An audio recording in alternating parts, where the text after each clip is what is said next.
नमस्कार बंधुरा आपनारा देखছেন টেক সাপোর্ট ইউটিউব চ্যানেল। বন্ধুরা আজকের এই ভিডিওতে আমি আপনাদের এই মুহূর্তের একটি বড় খবর জানাবো। আপনাদের যদি এটিএম কার্ড থেকে থাকে, যে কোনো ব্যাংকের এটিএম কার্ড থেকে থাকুক না কেন, আপনি যদি এটিএম ব্যবহার করে টাকা পয়সা তুলে থাকেন, তবে আজকের এই ভিডিওটি আপনাদের জন্য অত্যন্ত গুরুত্বপূর্ণ।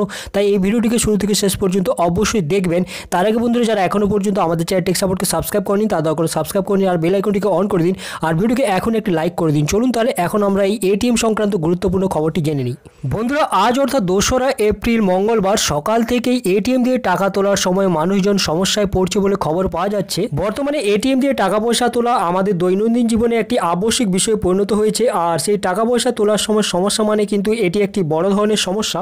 এটিএম এর সার্ভার বিভ্রাটের কারণে মঙ্গলবার দেশ জুড়ে এটিএম পরিষেবা বিপর্যস্ত হয়েছে। এর সবথেকে বেশি প্রভাব পড়েছে পূর্ব ভারতে। এর ফলে লক্ষ লক্ষ মানুষ, লক্ষ লক্ষ এটিএম ব্যবহারকারী টাকা তোলার সময় সমস্যায় পড়েছেন। এক্ষেত্রে আপনাদের জানিয়ে রাখি, আমাদের দেশে এটিএম পরিষেবা পরিচালনা করার জন্য মোট 2টো সার্ভার রয়েছে।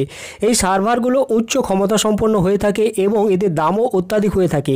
সেই কারণে এই সার্ভারের সংখ্যা অত্যন্ত কম হয়ে থাকে। আমাদের দেশে বর্তমানে 2টো সার্ভার রয়েছে বলে জানা যাচ্ছে। এই 2টো সার্ভারের মধ্যে একটি সার্ভারের সমস্যা দেখা দিয়েছে। সেই কারণে বহু স্থানে এটিএম পরিষেবা বিকল হয়ে গিয়েছে।